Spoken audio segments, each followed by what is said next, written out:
ಅಯ್ಯಯ್ಯೋ ಅಯ್ಯಯ್ಯೋ ಎತ್ತಕ್ಕಾಗಿ ಹೋರಾಟ ಎತ್ತಕ್ಕಾಗಿ ಹೋರಾಟ ನಿಲ್ಲಿಸಿ.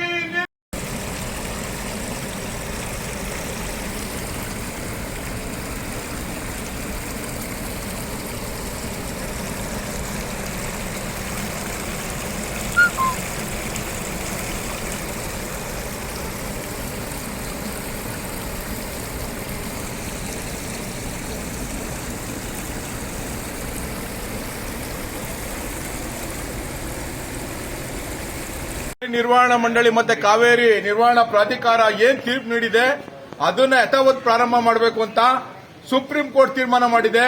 ಈ ಸುಪ್ರೀಂ ಕೋರ್ಟ್ ತೀರ್ಮಾನ ಮಾಡಕ್ಕೆ ಅಂದ್ರೆ ನಮ್ಮ ರಾಜ್ಯ ಸರ್ಕಾರ ವರದಿ ಕೊಡೋದ್ರಲ್ಲಿ ನ್ಯಾಯ ಕೊಡೋದ್ರಲ್ಲಿ ವಿಫಲವಾಗಿದೆ. ಎಲ್ಲ ನಮ್ಮ ಅಣೆಕಟ್ಟುಗಳೆಲ್ಲ ಬರ್ದಾ ಇದ್ದಾವೆ. ಇಲ್ಲೇ ನಮ್ಮ ನಾಲೆಗಳಿಗೆ ನೀರು ಬಿಟ್ಟಿಲ್ಲ, ಕುಡಿಯಕ್ಕೆ ನೀರು ಬಿಟ್ಟಿಲ್ಲ, ಇಲ್ಲೇ ನೀರು ಬಿಡಿ ಅಂತ ಹೋರಾಟ ಮಾಡ್ತಾವ್ರೆ. ಇಂತಹ ಸಂದರ್ಭದಲ್ಲೂ ನ್ಯಾಯ ಮತ್ತೆ ಒದಗಿಸುವುದರಲ್ಲಿ ನ್ಯಾಯದ ಪರವಾಗಿ ಇವರು ರೆಕಾರ್ಡ್ ಕೊಡೋದ್ರಲ್ಲಿ ನಮ್ಮ ರಾಜ್ಯ ಸರ್ಕಾರ ವಿಫಲವಾಗಿದೆ.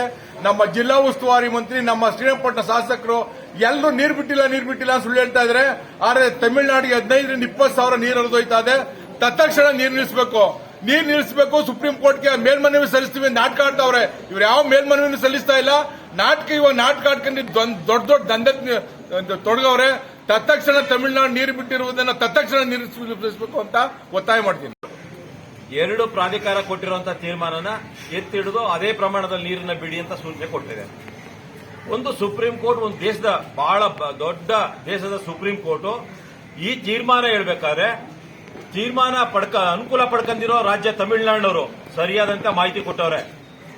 ಕರ್ನಾಟಕದ ರಾಜ್ಯದವರು ನಮ್ಮ ಹಿತವನ್ನ ಕಾಪಾಡಬೇಕಾದಂತವರು ಸರಿಯಾದಂತ ಮಾಹಿತಿ ಕೊಡದೆ ಸುಪ್ರೀಂ ಕೋರ್ಟ್ ಈ ತೀರ್ಮಾನ ಕೊಡೋಕೆ ಕಾರಣ ಆಗಿರೋದ್ರಿಂದ ನೇರವಾಗಿ ಇವತ್ತು ಮಂಡ್ಯ ರೈತರಿಗೆ ನೀರಿಲ್ಲದೆ ಇರುವಂತಹ ದಿನ ಕಾಣೋದಿಕ್ಕೆ ಈ ರಾಜ್ಯ ಸರ್ಕಾರ, ವಿಶೇಷವಾಗಿ ಕಾಂಗ್ರೆಸ್ ಸರ್ಕಾರನೇ ಕಾರಣ ಆಗ್ತಾ ಇದೆ. ಇವರಿಗೆ ನನಗೆ ನೀರ್ ಬಿಟ್ಟಿಲ್ಲ ಅಂತಾರೆ. ಇವ್ರು ಹೇಳುತ್ತೆ ಸತ್ಯ ಅಂತ ಒಪ್ಕೋಬೇಕು ನಾವು. ನೀರ್ ಬಿಟ್ಟಿಲ್ಲ ಅಂದ್ರೆ ಮೊನ್ನೆ ಒಂದೇ ಮಾತರಂನಲ್ಲಿ ನಡೀತಿರುವಂತ ಸಂದರ್ಭದಲ್ಲಿ ಅವರು ಆದಿನಾಯಕಿ ಎಂತಾರೋ ನಾಯಕಿ ಅಂತ ಹೇಳ್ತಾರೆ. ಅವರು ನಡೀತಾರೆ ಅಂತ ನಿಲ್ಸಿ ಅಂತ ಹೇಳ್ತಾರೆ. ಇವ್ರು ಇಲ್ಲ ಹಂಗೆ ಹೇಳಿಲ್ಲ, ಕುರ್ಚಿ ತಗೊಬನ್ನಿ ಅಂತ ಹೇಳೋರು ಅಂತ. ಇಂಥ ಮೂರ್ಖರಿಂದ ನ್ಯಾಯ ಪಡ್ಕೊಳ್ಳಕ್ ಸಾಧ್ಯವಾ? ಬಹಳಷ್ಟು ರೈತರ ಬಗ್ಗೆ ಕಾಳಜಿ ಇಲ್ಲ. ಒಳ್ಳೆ ನೀರು ಹೋಗ್ತಾ ಇದೆ. ಈಗ ರಾಮಸ್ವಾಮಿ ನಾಲೆ ಕೊನೆ ಅಣೆಕಟ್ಟೆ ಅಲ್ಲಿಂದ ಕೆಳಗಡೆ ಹೋಗ್ತಿರೋಂತ ನಮ್ಮ ಕೃಷ್ಣ ಮಾಹಿತಿ ತಂದಿದ್ದಾನೆ. ಒಳ್ಳೆ ನೀರು ಹೋಗ್ತಾ ಇದೆ.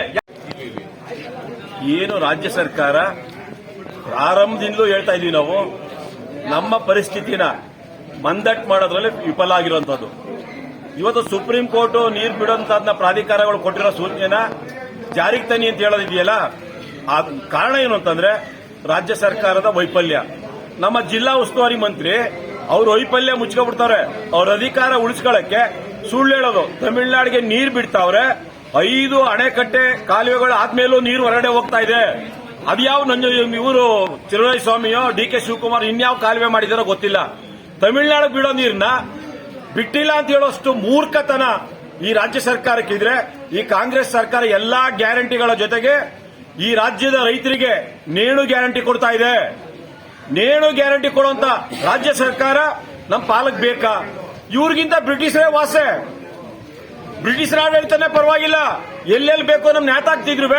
ಈ ರೀತಿ ಅನ್ಯಾಯ ಮಾಡ್ತಿರ್ಲಿಲ್ಲ. ಇವ್ರು ಮಾತ್ರ ಬೆಳೆದ್ರು. ರೈತನ ಜಮೀನಿಗೆ ನೀರಿಲ್ಲ, ರೈತನ ಬದುಕಿಲ್ಲ. ರೈತ ಮಗನ ಓದಿಸಬೇಕು ಅಂದ್ರೆ ಶಿಕ್ಷಣ ಇಲ್ಲ, ಕಡಿಮೆ ಬೆಲೆಯಲ್ಲಿ ಆಸ್ಪತ್ರೆ ಸೌಲಭ್ಯ ಇಲ್ಲ. ಸಾವಿರಾರು ಕೋಟಿ ಮಾಡ್ತಿರೋಂತ ಮುಖ್ಯಮಂತ್ರಿ, ಸಾವಿರಾರು ಕೋಟಿ ಮಾಡ್ತಿರೋಂತ ಮಂತ್ರಿಗಳ ಮುಂಭಾಗ ನಾವು ನೀರು ಕೇಳಿದ್ರೆ ನಾವೇ ಮೂರ್ಖರೇನೋ ಅನಿಸ್ತದೆ. ಇದೊಂದು ಪ್ರಜಾಪ್ರಭುತ್ವ ವೈಫಲ್ಯ ಅನ್ನೋ ಆರೋಪ ಮಾಡ್ತೀನಿ ನಾನು. ಇನ್ನು ಮಾತಾಡುವಾಗ ಹೇಳೋದಲ್ಲ, ಸೋನಿಯಾ ಗಾಂಧಿ ಅವರು ದೊಡ್ಡ ಕಾರ್ಯಕ್ರಮ ನಡೀತಾ ಇರ್ತದೆ. ಆ ಕಾರ್ಯಕ್ರಮದಲ್ಲಿ ಒಂದೇ ಮಾತಾಡೋ ಹಾಡನ್ನ ಪ್ರಾರಂಭ ಮಾಡ್ತಾರೆ. ಪ್ರಾರಂಭ ಆದ ತಕ್ಷಣ ಅವರಿಗೆ ಬಹಳ ದಿಗ್ಭ್ರಮೆ. ಹಾಡಿನ ಬಗ್ಗೆ ಅಗೌರವ, ಈ ದೇಶದ ಬಗ್ಗೆ ಗೌರವ ಇಲ್ಲದೆ ಇರುವಂತವ್ರು ನಿಲ್ಸಿದ ಕೈ ತೋರಿಸಿ ಹೇಳ್ತಾರೆ. ಮಲ್ಲಿಕಾರ್ಜುನ್ ಖರ್ಗೆ ಏನು ಅಂತ ಕೇಳ್ತಾರೆ. ಅವನು ಅಲ್ಲಿಂದ ಆನ್ ಮಾಡ್ತಿರೋನು ಬರ್ತಾನೆ, ನಿಲ್ಸಿ ಅಂತ ಹೇಳುವಂತ ಅಧಿನಾಯಕಿ ಅವರ ಶಿಷ್ಯರು ಇವರು ಅದೆಲ್ಲ ಸಮರ್ಥನೆ ಮಾಡ್ತಾವ್ರೆ. ವಿಧಾನಸೌಧ ಚರ್ಚೆ ನಡೀತಾ ಇದೆ. ದೇಶಕ್ಕೆ ಅಪಮಾನ ಕೊಟ್ಟಿರುವಂತ ಕಣ್ಣು ಮುಂದೆ ಕಳ್ಳನ್ ಅಥವಾ ಮೂವರಿಗೆ ಹೇಳಿದ್ರು ಅವ್ರು ಏನ್ ಹೇಳಿದ್ರು ಅಂತ ಹೇಳ್ತಾರೆ.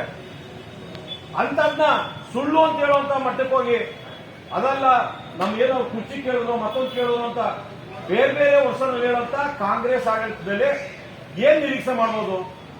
ಇವತ್ತು ಏನು ನೇಣು ಹಿಡಿದಿದ್ರಲ್ಲ, ಯಾವುದೇ ಕಾರಣಕ್ಕೂ ನಾವು ರೈತರು ನೇಣು ಹಾಕಳ ಪ್ರಶ್ನೆನೇ ಇಲ್ಲ. ನೇಣು ಹಾಕಬೇಡಿ. ಸರ್ಕಾರ ಪರೋಕ್ಷವಾಗಿ ನಮ್ಗೆ ನೀರಿಲ್ದಂಗೆ ಮಾಡಿ ಕಷ್ಟದ ಪರಿಸ್ಥಿತಿ ದೂಡ್ತಾ ಇದೆ. ಈಗ ಸಾಂಕೇತಿಕವಾಗಿ ಇದನ್ನ ತೋರಿಸಿರುವಂತದ್ದು ಹಲವಾರು ಭಾಗ್ಯಗಳು. ಅದರಲ್ಲಿ ರಾಜ್ಯದ ರೈತರಿಗೆ ಕಾಂಗ್ರೆಸ್ ಸರ್ಕಾರ ನೇರಿನ ಗ್ಯಾರಂಟಿ, ನೇರಿನ ಭಾಗ್ಯ ಕೊಡ್ತಾ ಇದೆ. ಅದನ್ನ ಸರ್ಕಾರಕ್ಕೆ ಮಂಡಟ್ ಮಾಡಕ್ಕೆ ನೀವೆಲ್ಲ ಸೋಷಿಯಲ್ ಮೀಡಿಯಾದಲ್ಲಿ ಪತ್ರಿಕೆ ನೋಡಿದ್ರೆ ಒಂದು ಫೋಟೋ ನೋಡೋ ಇದೆ. ಈ ಸರ್ಕಾರಗಳು ಯಾಕೆ ಸ್ವಾತಂತ್ರ್ಯ ಬಂತು? ಈಗ ಸುಳ್ಳು ಹೇಳೋರೆಲ್ಲ ಅಧಿಕಾರದಲ್ಲವ್ರೆ. ಚಲುವಸ್ವಾಮಿ ಹೇಳ್ತಾರೆ ನಿನ್ನೆ ಪ್ರಶ್ನೆ ನೋಡಿದ್ರೇನು 40 ವರ್ಷದಿಂದ ನಾನು ಜನರ ಮಧ್ಯೆ ಹೋರಾಟ ಮಾಡ್ತಾ ಇದ್ದೀನಿ ಅಂತ. ಜನರ ನೆನಪಿದೆಯಲ್ಲ, ಬಹಳ ಸಾಲ್ಟು ಕಡಿಮೆ. ಹಿಂದೆ ಏನಾಯ್ತು ಮತ್ತೊಂದೆಲ್ಲ ಗೊತ್ತಿಲ್ಲ. ಅಧಿಕಾರದಲ್ಲಿದ್ದಾಗ ಒಂಥರ ಕಾಂಗ್ರೆಸ್ ಯಾವುದೇ ಪಕ್ಷದವ್ರದ್ದು ಅಧಿಕಾರ ಬಿಟ್ಟೆ ಜನರ ಮಧ್ಯೆ ಕೂತ್ಕೊಂಡು ಜನರ ಪರವಾಗಿ ಮಾತನಾಡುವಂತ ಎಲ್ಲಾ ರಾಜಕೀಯ ಪಕ್ಷಗಳು ಕರ್ನಾಟಕದಲ್ಲಿರುವಂತದ್ದು. ಅವ್ರು ಹೇಳ್ತಾನೆ ನಾವು ರಾಜ್ಯದ ರೈತ ಪರವಾಗಿದ್ದೀವಿ, ಯಾವುದೇ ಕಾರಣಕ್ಕೂ ಗಾಬರಿ ಕೊಡಬೇಕಾದಿಲ್ಲ ಅಂತ. ಬಹಳಷ್ಟು ಕೆಟ್ಟ ವ್ಯವಸ್ಥೆ ಒಳಗವ್ರೆ ಜನ. ಇವತ್ತು ನಾವು ಮುಂದಿನ ದಿನದಲ್ಲಿ ಮೈಸೂರು ಮಹಾರಾಜರು ಕಟ್ಟಿದಂತ ಅಣೆಕಟ್ಟೆ ಕೃಷಿಗೆ ಅಂತ ಹೇಳೋದಂತದ್ದು ಅನಿವಾರ್ಯವಾಗಿ ಕುಡಿಯೋ ನೀರಿಗೆ ಆಗ್ತಾ ಇದೆ. ಈಗಾಗಲೇ ನಾವು ಮೊದಲು ಮಾತನಾಡಿದಂಗೆ ಮೈಸೂರಿಗೆ ಒಂದು ವರ್ಷಕ್ಕೆ 3.5 ಇಂದ 4 TMC ನೀರನ್ನ ಅಣೆಕಟ್ಟೆಯಿಂದ ತೆಗಿತಾ ಇದ್ದಾರೆ. ಅದೇ ರೀತಿ ಬೆಂಗಳೂರಿಗೆ ಪ್ರತಿ ವರ್ಷ 6 TMC ಆಗ್ಲೇ ಇನ್ನು ಅದು ಶುರುವಾಗಿಲ್ಲ, ಸಮೀಕ್ಷೆ ಮಾಡ್ತಾವ್ರೆ.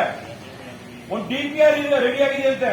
ಮತ್ತೆ ಒಟ್ಟು 13 TMC ನೀರನ್ನ ಕಟ್ಟೇರಿ ತಾವಿಂದ ಸೆಟ್ ಮಾಡಕ್ಕೆ ಡ್ಯಾಮ್ನ ಸಂಗ್ರಹ ನೀರಿನಲ್ಲಿ ಪ್ಲಾನ್ ಮಾಡ್ತಾವ್ರೆ. ಬೇಸಿಗೆಲೂ ಸಹ ಯಾವುದೇ ಕಾರಣಕ್ಕೂ ನೀರಿಲ್ಲ ನಮಗೆ, ಒಂದು ಬೆಳೆಗೂ ನೀರಿಲ್ಲ. ರೈತರು ಮೌನ ಆದ್ರೆ, ರೈತರು ದಂಗೆ ಹೇಳಲಿಲ್ಲ ಅಂತ ಹೇಳಿದ್ರೆ ಈ ಕುಡಿಯೋ ನೀರಿನ ಟ್ಯಾಂಕ್ ಆಗುತ್ತೆ. ಆ ಕಾರಣಕ್ಕೆ ನಾನು